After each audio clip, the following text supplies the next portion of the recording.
Alors Teddy, il est 7h09, les Français sont de plus en plus attirés par la campagne, c'est ce qui ressort d'une enquête de l'INSEE publiée hier. Oui, les rats des villes quittent le navire pour devenir des rats des champs. Depuis 5 ans, un Français sur 10 a changé de département.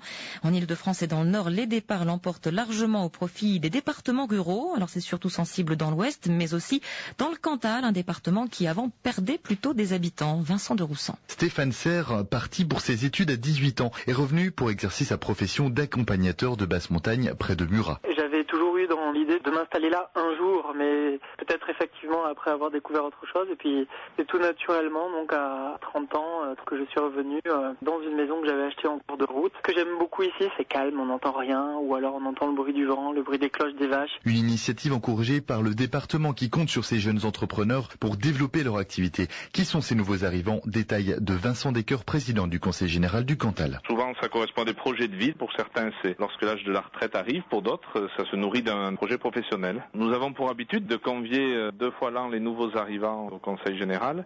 Et habituellement, ce sont un peu plus de 2000 personnes que nous invitons. Je suis intimement convaincu que la ruralité est une valeur tendance. Les villes-centres de l'Hexagone jouent un nouveau rôle de moteur en captant une grande partie des nouveaux arrivants. Preuve qu'il n'y a pas que le soleil du Sud qui constitue un bon capital retraite. Un reportage RTL de Vincent de Roussan.